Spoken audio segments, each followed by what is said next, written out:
नमस्कार, news for nation देख रहे हैं आप। आपके साथ मैं हूं ऋचा शर्मा। बिहार में अब कुछ ही दिनों बाद दंगल 2020 देखने को मिलेगा।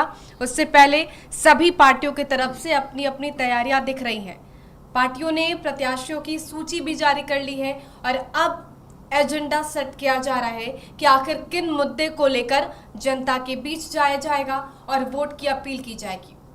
इसी बीच इस वक्त हमारे साथ बीजेपी के ओबीसी मोर्चे के राष्ट्रीय अध्यक्ष डॉक्टर के लक्ष्मण हैं, जो पहली बार बिहार दौरे पर आए हैं। और क्योंकि चुनाव से पहले बिहार दौरे पर ये आए हैं, ऐसे में कई सवाल हैं जो इनसे पूछना जरूरी है। आखिर इनको बिहार किस तरीके से दिखता है और चुनाव में बीजेपी की रणनीतियां क्या होंगी, तमाम सवालों के साथ इनके पास चलते हैं। सर, सबसे पहले तो चुनाव है, न्यूज़ फॉर नेशन तो आपका स्वागत करता है, लेकिन बिहार की धरती से आपका स्वागत है।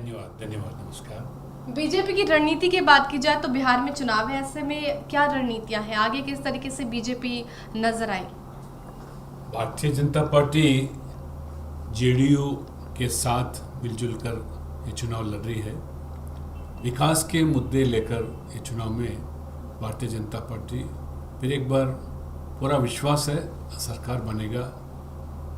पिछले सरकार लोगों देख चुके हैं। जब आरजेडी का सरकार था, लोगों ने तबाह हो गए थे।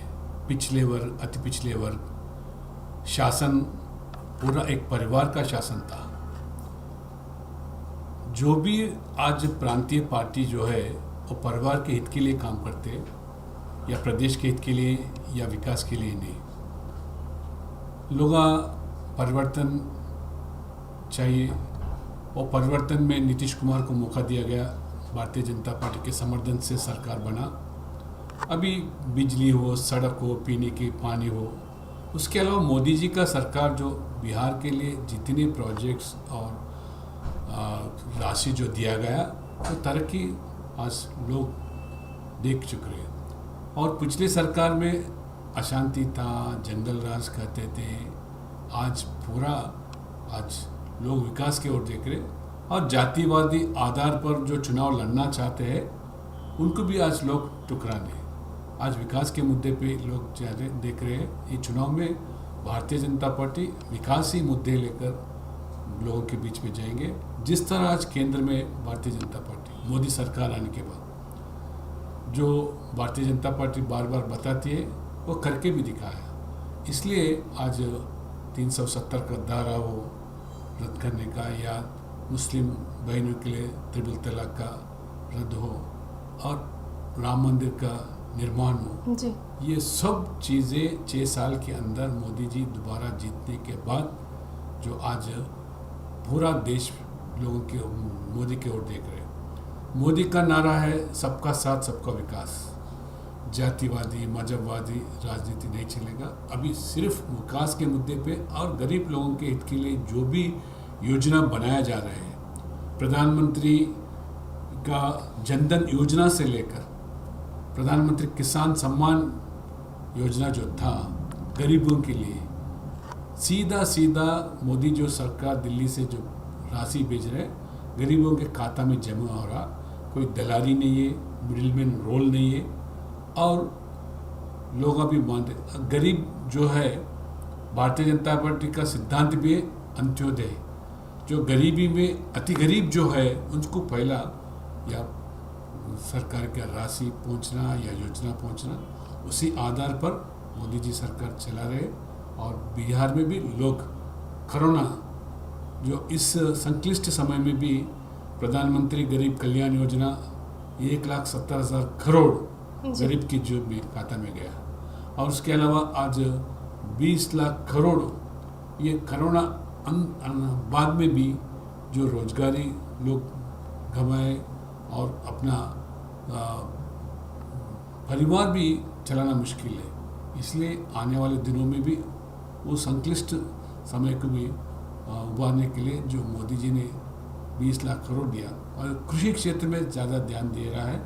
और जो पार्लियामेंट में कृषि क्षेत्र का बिल पारित जो हुआ वो भी किसान के हित के लिए दिया जा रहा है। इसलिए बिहार में पूरा विश्वास है बीजेपी एनडीए सरकार दोबारा बनेगा। आपका ये पहला दौरा है और तेलंगाना से आप बिहार दौरे पर आए हैं। इस समय जिस तरीके से आप ये कह रहे हैं कि विकास के मुद्दे पर इस बार चुनाव होगा और नीतीश कुमार की तरफ से भी ये कहा जा रहा है, जेडीयू की तरफ से भी ये कहा जा रहा है कि 15 साल बनाम 15 साल, यानी कि आरजेडी का 15 साल और नीतीश कुमार के 15 साल का हिसाब किताब दिया जाएगा और इसी को मुद्दा बनाया जाएगा। ऐसे में आप पहली बार बिहार दौरे पर आए हैं, तो क्या कुछ डेवलपमेंट दिखा, कौन से सेक्टर में आपको लगा कि बदलाव हुआ है? आज देखो, मोदी सरकार ने खासकर हमारे एजुकेशन और हमारे हेल्थ सेक्टर में जितना आज आयुष्मान भारत पूरा देश भर में 10 करोड़ परिवार के लिए 5 लाख तक उचित, इसके पहले गरीब को अगर वो अस्पताल में जाना है तो इतना मुश्किल होता था कि बगैर इंश्योरेंस का कोई प्राइवेट हॉस्पिटल भी नहीं जा सकता था। अगर बड़ा बीमारी कोई आया तो भूल जाना। मगर आज मोदी जी आयुष्मान भारत लागू होने के बाद कई लाखों लोग, देश भर में करोड़ों लोग परिवार आज बड़े बड़े अस्पताल में आज इलाज कर सकते थे। आज उसी तरह एजुकेशन फील्ड में भी और इंफ्रास्ट्रक्चर जो है, आज हम देख रहे हैं बिहार में all India institute of medical science जो दिया गया मोदी के सरकार के साथ, इसलिए गांव, गरीब, किसान, शोषित, पीड़ित, वंचित लोग जो है उसके लिए ज़्यादा ध्यान दे रहे हैं, क्योंकि मोदी जी ने एक गरीब परिवार से आए सो, वो भी एक पिछला वर्ग से आए सो एक प्रधानमंत्री बन सका। वो सिर्फ बीजेपी भी मुमकिन है। कांग्रेस हम देखें कितने साल हुकूमत में थे, लगभग 55 और 60 साल एक ही परिवार, नेहरू परिवार का राज चलाए थे। अब यहाँ का भी आरजेडी का सरकार थे, आरजेडी भी सरकार में, पार्टी में भी क्या है, एक परिवार वाले, बेटा बाप बेट, ऐसी देश भर में जो भी रीजनल पार्टीज बन रहे वो परिवार के हित के लिए काम कर रहे। बाप के बाद बेटा, बेटा के बाद बेटी, नहीं तो दामाद, इस तरह चल रहा है। मगर आज मोदी जी पहली बार एक प्रधानमंत्री एक बीसी सामाजिक वर्ग को दिया गया और राष्ट्रपति एक दलित सामाजिक वर्ग से बीजेपी की ओर से बनाया गया। इस तरह सबका साथ सबका विकास जो नारा मुद्दा है वो अमल करने वाला पार्टी एक बीजेपी है। इसलिए आज सड़क हो, बिजली हो, पीने के पानी, बहुत सारे अब तरक्की हम बिहार में मैं देख चुका हूँ। बिल्कुल, बात करें जब भी बिहार में बीजेपी और जेडीयू साथ में आई है, रिकॉर्ड तो बना है, इसमें कोई दो मत नहीं है। और इस बार भी जिस तरीके से तैयारियां हैं, काफ़ी बढ़ चढ़ के हिस्सेदारी भी लोगों की दिख रही है। बिहार की बात करें सर, तो यहाँ पर नीतीश कुमार मुख्यमंत्री के तौर पर उम्मीदवार होंगे और बीजेपी ने भी ये मान लिया कि बड़े भाई की भूमिका में या फिर मुख्यमंत्री नीतीश कुमार ही होंगे। लेकिन बीजेपी की तरफ से कोई भी कैंडिडेट मुख्यमंत्री के तौर पर प्रोजेक्ट क्यों नहीं हो पाता है? क्यों एक नेता मुख्यमंत्री के तौर पर यहाँ पर बीजेपी से अगर देखने को मिले तो वो नहीं है? जब एनडीए का अलायंस बना, काफ़ी राज्यों में जो पार्टी उनके साथ बड़े भाई का नाते हम समझते थे, उनको ही हम जिम्मेदारी सौंपे। इसलिए भारतीय जनता पार्टी लगभग 18 राज्यों में हम सरकार आया था, 18 राज्यों में बीजेपी का मुख्यमंत्री बने, बीजेपी का प्रधानमंत्री है, बीजेपी की तरफ से राष्ट्रपति बने। सो कई राज्यों में, अभी जहाँ राज्यों में बीजेपी सरकार में, जैसे तेलंगाना, आंध्र में, ज़रूर भारतीय जनता पार्टी ओबीसी मोर्चा जो हम चला रहे, लगभग 50% के ऊपर जो सामाजिक वर्ग इन राज्यों में है, उन्हीं के मदद से हम भारतीय जनता पार्टी को उनको पास ले जाएंगे, उनको भारतीय जनता पार्टी को और लेके आएंगे और उनके समर्थन से जहां बीजेपी का सरकार ने वहां पे भी बीजेपी सरकार लाने का हम ज़रूर कोशिश करेंगे। आज नीतीश कुमार के साथ सरकार बनाना और हमारा जो एजेंडा है विकास का, वो लागू ज़रूर करेंगे। ओबीसी के राष्ट्रीय अध्यक्ष आप हैं, तो बिहार में अगर बात करें, क्योंकि यहाँ पर कास्टिज्म बहुत है सर, और यहाँ पर जो चुनाव है वो भी कहीं ना कहीं जाति से प्रभावित होते हैं। यहाँ पर जितने भी कैंडिडेट अगर सिलेक्शन भी किया जाता है तो जाति के आधार पर ही किया जाता है, क्योंकि कहीं ना कहीं पर्टिकुलर कास्ट के जो लीडर्स हैं उन्हें वोट ज़्यादा मिलती है। तो ये जातीय समीकरण यहाँ पर हमेशा से हावी हुआ है। ऐसे में आपसे सवाल है कि ओबीसी को लेकर बीजेपी की क्या रणनीति? देखो, ओबीसी पहली बार लगभग 70 साल के अंदर आज़ादी के बाद कितने कमीशन लागू किया गया, नेहरू सरकार से लेकर काका कलेकर कमीशन हो, बाद में मंडल कमीशन आयोग, ये सब कब हुआ? जब सरकार कांग्रेस सरकार नहीं थी तभी हुआ। कांग्रेस सरकार, कांग्रेस पार्टी हमेशा पिछले वर्ग को वोटर के नाते देखे, मगर इंसान के नाते, गरीब के नाते नहीं देखे। इसलिए आज भारतीय जनता पार्टी मोदी जी प्रधानमंत्री बनने के बाद, मोदी जी सरकार आने के बाद जो पिछले वर्ग का मांग था, ये SC/ST तरह कमीशन को ये संवैधानिक दर्जा देने का, वो भारतीय जनता पार्टी एक ऐतिहासिक निर्णय संविधानिक दर्जा पिछले वर्ग आयोग को आज भारतीय जनता पार्टी मोदी सरकार ने दिया।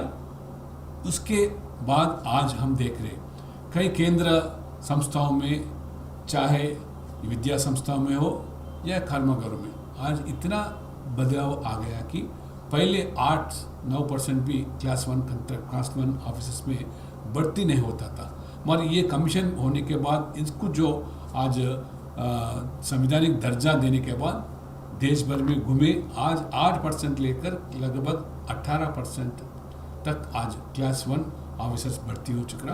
क्लास 3-4 में भी इसके पहले 14-15%, आज 21-22%, 27% रिजर्वेशंस आज हमको जो देने के बावजूद इतने साल भी वो अमल नहीं हुआ।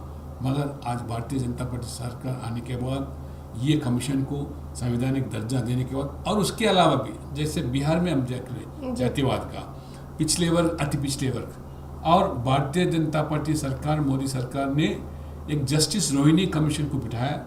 आज रोहिणी कमीशन ये BC में भी कैटेगराइजेशन करना, BC हो, MBC हो, एक्सट्रीमली बैकवर्ड क्लासेस हो या ABCD, उसके आधार पर हमारा जो मुद्दा था, हमारा सिद्धांत जो है पंडित दीनदयाल उपाध्याय का Antyodaya, least among the least, poorest among the poor, उसको पहला ये हमारा सरकार का फल मिलना चाहिए। उसी के आधार पर हम वर्गीकरण का भी मुद्दा आज जस्टिस रोहिणी कमीशन को बिठाया और जनवरी 21 में वो भी देने वाले।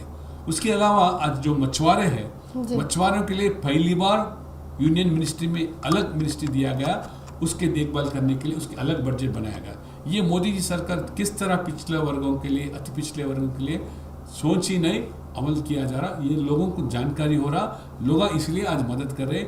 आज पूरे पिछले वर्ग मोदी के साथ है, इसलिए हम 18 राज्यों में सरकार में आए। जहाँ जहाँ हम राज्यों में नहीं है, उनका हम मदद हम छीनना चाहते हैं मोदी जी का योजना से। बिल्कुल। चिराग पासवान की बात करें तो लगातार बगावती तेवर अख्तियार कर चुके हैं और ये सीधा तौर पर उन्होंने कह दिया है कि नीतीश कुमार के नेतृत्व में चुनावी मैदान में नहीं उतरेंगे। हालांकि अब ये आरोप लगाया जा रहा है कि बीजेपी बैक सपोर्ट कर रही है चिराग पासवान को, क्योंकि जिस तरीके से वो कह रहे हैं कि भाजपा के साथ अगर वो कामयाब हो जाते हैं, अपने सिपाहियों को उतार रहे हैं, तो 143 सिपाहियों को उतारने की बात वो कह रहे हैं, और ये कह रहे हैं कि बीजेपी को सपोर्ट करेंगे और नीतीश कुमार के खिलाफ कैंडिडेट को खड़ा करेंगे। ऐसे में आरोप लग रहे हैं बीजेपी पर कि बैक सपोर्ट किया जा रहा है चिराग पासवान। बीजेपी कभी बैक सपोर्ट का विश्वास नहीं करती, जो भी करते आगे आते हैं, और सीधा सीधा हमारा जो पार्टनर है JDU है, उनके साथ हमारा समझौता है, उनका जीत हमारा जीत है, हमारा जीत उनका जीत हम मानते हैं। किसी बैक सपोर्ट, कई बैक डोर, ऐसा चीज़ों को हम विश्वास करते भी नहीं। पहले हमारे साथ था पासवान जी, हमारे साथ थे, लोक जनशक्ति पार्टी हमारे साथ था, NDA के पार्टनर था। उन्हें अकेले लड़ना चाहते थे, अकेले लड़ना चाह रहे, अकेला सरकार बनना चाह रहे, लोगों के आधार पर है। लोग ज़रूर, हमको विश्वास है बीजेपी NDA JDU सरकार को मत देंगे और सरकार भी बनाएंगे। ये बैकडोर का सरकार बनाने का हमारा इच्छा भी नहीं है। हमसे जुड़ने के लिए बहुत बहुत धन्यवाद। तो ये थे कि लक्ष्मण, जिन्होंने साफ तौर पे ये कहा है कि बीजेपी किसी को बैक सपोर्ट नहीं कर रही है, और एक बार फिर से वो रिकॉर्ड बनेगा जो बिहार की सियासत में पहले देखने को मिला था, जब JDU और बीजेपी ने एक साथ मिलकर सरकार बनाई थी। और ये रिकॉर्ड भी रहा है कि जब जब JDU और बीजेपी साथ में आई है, मैदान में उतरी है, तब तब एक रिकॉर्ड बना है। लेकिन इस बार देखना दिलचस्प होगा। बीजेपी तो ये दावा कर रही है, JDU की तरफ से भी ये दावे किए जा रहे हैं कि दोनों की सरकार बनेगी और भारी मतों से, बहुमतों से सरकार बनेगी। ऐसे में रणनीतियां तो बनाई जा रही है, लेकिन इन दावों का असर कितना होता है, ये नतीजे बताएंगे। फिलहाल के लिए इतना ही। बने रहे हमारे साथ और देखते रहे न्यूज़4 नेशन। नमस्कार।